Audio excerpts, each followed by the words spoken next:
Rattling bones, Jack, the unwise developer. There are old bones, restless tones, restless moans. We sink beneath the cries of the city, the lies of the cities that jammed slaves in faceless graves. Many stones were left unmarked from days of dark slavery. Sunken history rots away in decay. Inner city gunshots that ring beneath the sky, where pain hides in history's secrets. Angry, sad, confused at how they died, the old slaves now look to their generations. Many ancestors cry in high-championed gang boulevards, where stars fell in bizarre ways. Again and again, on replay, many young people slip into decay. Stories are churning and burning into spiritual zones, where I am listening as a channeler and hear the rattling of my ancestors' old bones. My story is based on a true situation that afflicted my family in San Antonio.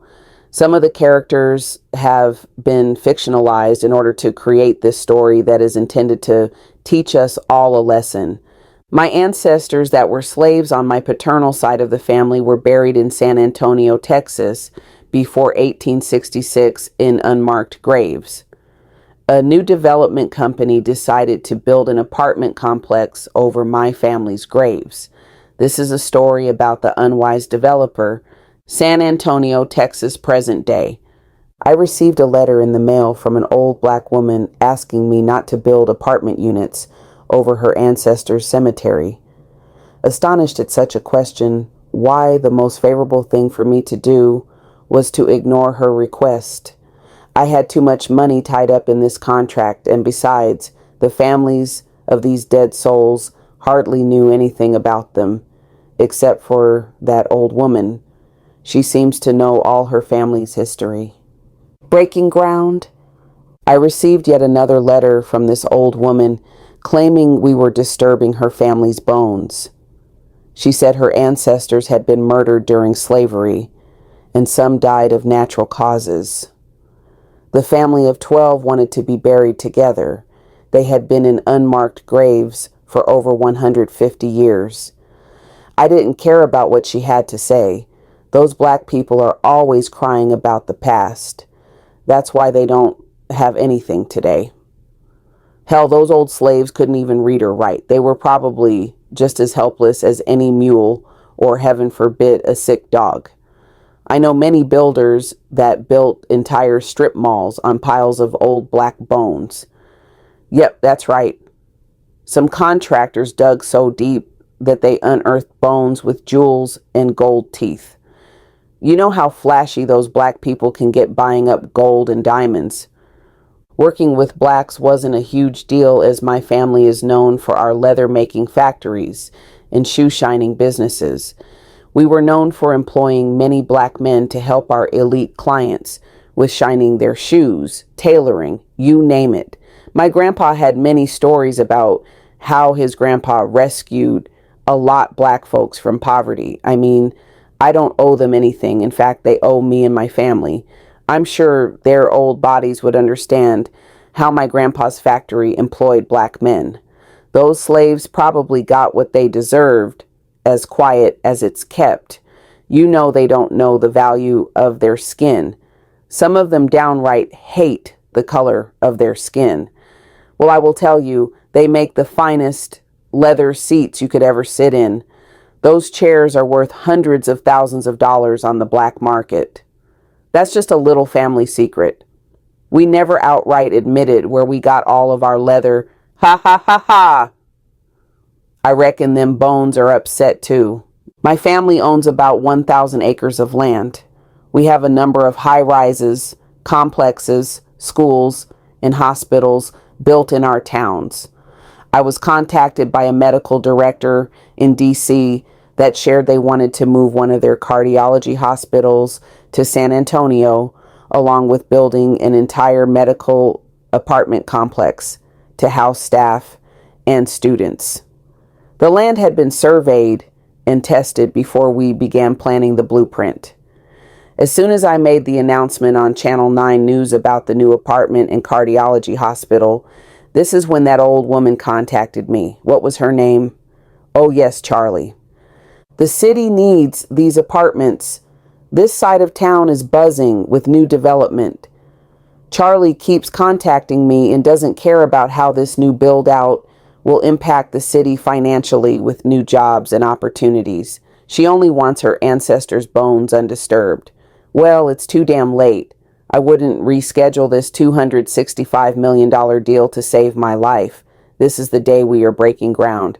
Soon after we began construction, my nightmares began one night as I lay next to my wife in our room. I began to hear something underneath my bed. It sounded like some sort of dog. It began panting and growling and scratching at my floor. I was so afraid I didn't utter a sound. My wife was fast asleep. I felt the room get really dark. The scratching and growling became louder. I then felt my body go stiff and I couldn't move at all. It looked like dark shadows were coming out of the corners of my walls, filling my room with an opaque cloud. I tried calling for help but felt a cold hand cover my mouth. My ears began to pop and I started having a terrible headache. The shadows grew larger in the deep, dark corners of my room. They didn't look human. Terrified, I felt I would crap my pants. My heart began to pound. I already had high blood pressure. I could feel beads of sweat running down my face and dampening around my eyes. The growling grew louder and the room felt like I stepped into a freezer. I knew immediately what this was. It was the damn prayers from that old Charlie. Finally, what felt like eternity of sleep paralysis ended up in me drifting into a deep dream. In my dream, I was in an old cemetery. There were bones scattered throughout. I saw a strange figure from afar of a black woman. It looked like she had a long chain attached to her waist and neck. The figure had a contorted body and had long braids. She breathed an ungodly sound and then yelled, "You balls!" and pointed her long bony finger in my direction. Then I woke up. By this time, the sun had come up and my wife had already left for work. I was sweaty and clammy. My room looked different. The sky looked different. Something was off. My nightmares continued each night, warning me to change plans on the project. It was too late. Of course, I couldn't change my mind. Permits have been pulled and contracts signed. If I can just stick to this project for 24 months, things will be okay. However, I feel like I keep seeing things out of the corner of my eyes. I can't help but shake the feeling that something is following me. Even when I am all alone in my car, I can feel fear gripping me. The show must go on. I blocked that old woman from calling me, but somehow Charlie is still able to contact me. She told me something that I would never forget in a message. Now that you rattled my ancestors' bones, you will forever hear their moans. Soon after this warning, some strange events began to happen. I kept hearing a child crying. I would be outside on my back porch and I would continue to hear the crying. It sounded like a little boy. My wife said I was going crazy. I also heard the cry of a man in agonizing pain. He sounded as though he were being tortured. I only hear their cries when I sit at the banks of the river on my property. It seems like these bones are waking up, and that old woman is right. Maybe I am hearing things, or going crazy. My wife said I am changing, and that I am looking sick. I hate to admit this, but ever since we dug into Charlie's family's unmarked graves, I felt a sharp pain in my chest. I can't seem to shake the creepy thoughts. The land feels cursed. There is probably some old voodoo going on. Well, that's not going to stop me from fulfilling this contract, although my crew is getting sick and experiencing very strange accidents. Something beyond this realm is interfering with this project. One of my guys reported seeing a group of deceased people standing near his equipment. One of our journeyman support dog is constantly barking at something near the steel planks of the newly built walls. Our equipment is malfunctioning, and one of my senior engineers has a severed finger. If accidents continue to happen at this rate, I know good and well this may be a real liability. I'm not going to let these old dead slaves mess with my money, though. Those pains in my chest haven't stopped. They are worse than ever before. The dark figures are starting to manifest more and more. I swear, when I turn the lights off, I see a man standing in the corner of my room with a straw hat, old suspenders, and a pipe. His eyes are glowing red-orange like fire. I thought it was the bourbon, but I realized that even if I am sober, this man continues to appear. My sleep has gotten pretty bad, and I am crankier these days. The project is finally coming along, but I feel like it's draining me inside. I can't quite explain it. Each floor that is built feels like it's taking years off of my life. I am tired and can't do the same things. The city of San Antonio is planning a huge interview with the local news stations in several months once we get closer to completing the project. I have been coughing up blood. It just started when we began drilling a hole in this one part of the ground. I inhaled what looked like a cloud of dust. Now that I am thinking about it, it was like a cloud of bone dust. This dust has been in my lungs and I can't breathe the same. The doctor can't pinpoint the cause of the lung irritation. I continue to suffer from this uncontrollable cough. What makes matters worse, at least 4 of my best workers are out sick from lung issues also. This is costing me more money than I realized, but that's why there's insurance, right? We continue plowing through this project. I had to take time off from work as I was in and out of the hospital.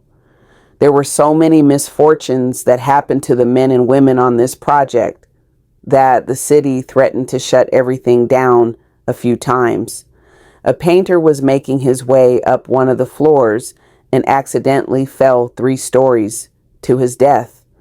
This tragedy opened up an investigation and stalled our project. Once things reopened, another incident happened to a man installing windows. Somehow the wind kicked up and caused the sharp window to detach from the installation anchor. The large window became a giant blade, slicing the chest of the window installer, causing him to collapse. He would be rushed to the hospital and remains in ICU. There are more stories, but it raises my blood pressure just thinking about them. The real eye-opener was when a city official came to visit the construction site. He admired our progress. He shared with me that he had received numerous letters from a Charles Etta Underwood regarding her ancestors being buried under the apartment complex. I laughed it off and said I had already spoken to her and that she is just old and not remembering. The city official man looked me dead in my eyes and said, "You know, Jack, there are just some things you shouldn't do, especially with the history your family has in this state. You have caused a lot of harm to many generations. Did you know that one of the deceased relatives that is buried here was said to have been some type of witch? She would lay a curse on anyone that harmed her family. One evening, she was accused of killing an entire family by poison. They strung her up real high and lynched her. Her bones are among the bones buried underneath these apartments you're constructing." My great-grandmother told me when I was a child about this old voodoo woman. Her name was Harriet. Harriet was responsible for nursing and was a house slave to a wealthy physician and his family. She came up with herbal remedies and knew how to heal. However, the physician she worked for lusted after her. One evening, he made Harriet stay late at work rather than allowing her time off. She knew what his intentions were, for she had a dream about what would happen. The physician assaulted her and beat her badly. The next day, The mistress of the family asked her what happened to her, as Harriet's eyes were blackened and her jaw was swollen. Harriet knew she couldn't utter a word about the assault. The mistress also knew how her husband felt about Harriet. Rather than feeling remorse for her, the mistress ordered that Harriet be whipped and thrown in the barn without food or water for 7 days. It was the dead of summer, and this was an overwhelming punishment for Harriet. By the 7th day, she was almost left for dead. The nearby slaves fed her and gave her water. She told them what happened to her. The city official went on to say, "My great-grandma happened to be a child listening to all of this, but she never forgot the terrible story. Once Harriet regained her strength, she was ready for revenge." One Sunday morning, Harriet prepared breakfast for the physician and his family. She hated both the mistress and physician more than ever. Still weak, she had to prepare a delicious meal. In her apron, she had a small pouch of poisonous herbs that, once ingested, gradually puts your body into shock. Your vital organs began to shut down within 60 minutes, and you have an uncontrollable cough. Harriet sprinkled this poison on top of the food she prepared. The food tasted more delicious than ever for some reason, according to the physician, as he scarfed it down.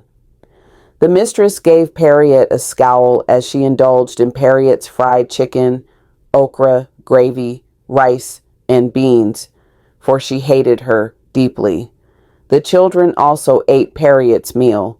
Harriet knew she had to leave as soon as she began seeing signs that the poison was working. Within 30 minutes, the children, mistress, and the physician began coughing uncontrollably. Harriet ran out of the house and didn't look back. However, some nearby neighbors saw her running down the hill and thought it was suspicious for a slave to be running away from the plantation. The neighbors went to check on the family and, to their horror, discovered they were each deceased at the kitchen table, looking as though they had seen a ghost. A message went to the community to track down Harriet. Within 12 hours, she was discovered by bloodhounds in a dark forest area. The mob snatched her up and immediately lynched her. Her body would be taken down by her relatives and buried in the cemetery that you are building on. Harriet's soul is not at rest, and now you have awakened her and the others. This is just a warning to you, and I am not in support of this construction, and I want nothing to do with it.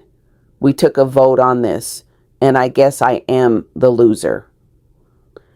After speaking with the city official, I felt even sicker. We were nearly finished with the renovations, and I'll be honest, this was a cursed project. There were deaths that happened, sickness, and just all around bad energy. I felt like the apartment looked like it was swelling with old bones and moans. The day of our open house, I decided to walk in early to do an inspection by myself. I knew there were several workers on the other floors. I could hear some deep sounds vibrating from within the walls when I walked inside. I didn't want to hear the noise because it reminded me of the slaves haunting me. I began to cover my ears. The lobby looked dark, red, and chilling. I felt like I wasn't in the same apartment complex that was newly built. The smell of dead flesh began to fill the air. I was horrified as I was in a new reality. I couldn't hear my workers that were upstairs, and I felt I was all alone. Everything became very quiet. Where was I? Where were my workers? The place felt empty. I began to see dark shadows emerging from the ground. I wanted to run but couldn't move. More and more of the shadows began to appear, and it made the lobby entrance even darker. It was as if the sun had disappeared altogether. Their shadows began to form into bodies. I could see their clothing, dark hands, and empty eyes. Their mouths clung open with wails and stretched lips. The dark figures stretched their hands towards me, and I screamed. I tried running out of the building, and the front door was completely gone. I was trapped. Was I dreaming? I asked myself. I tried to slap myself to wake up, but realized I was truly alive. The bodies edged closer and began yelling at me, "Remember us. You built on us. Remember us." I apologized and said I would tear down the building. I knew deep down inside that I wouldn't and that I was lying. I began seeing more and more souls filling up the space. Some of them walked into the walls and others came from the ceiling. Then I saw her. It was Harriet. My gut knew instantly. She had old clothes. She wore 2 long braids, beads, and necklaces. Her eyes were hollow and it looked like she had fangs as teeth. She pointed at me and screamed, "You!" just like in my dream. Or was I still dreaming? I was confused by this point. "You can't leave. You are here with us now. You don't remember that you died here too when you went to do the walkthrough?" The old slaves hovered close to me. The lobby was filled with red hues and crowded with old slaves. "No, no, I am alive. You're the ones that are dead." Afraid and screaming for help, I tried to run, but there was nowhere to go. I was trapped, and the dead slaves seemed to be circling me. Desperate to get away, I ran towards the vestibule, and I felt peace when I saw a child that must not have been more than 7 years old and wore tattered farming clothes. He looked at me and said, "Sir, follow me." Immediately, I realized that this was the child I saw on my property. I followed the ghostly child spirit through the crowd of spirits to the other side of the lobby where I saw my dead body laying near what used to be the front door. I was clutching my chest and my eyes were still open, looking at the ceiling with my mouth gaping open. I had a heart attack as soon as I walked inside the lobby, which is why everything looked red. I was horrified that I was stuck with these monsters and there was no escape. I wasn't ready to go.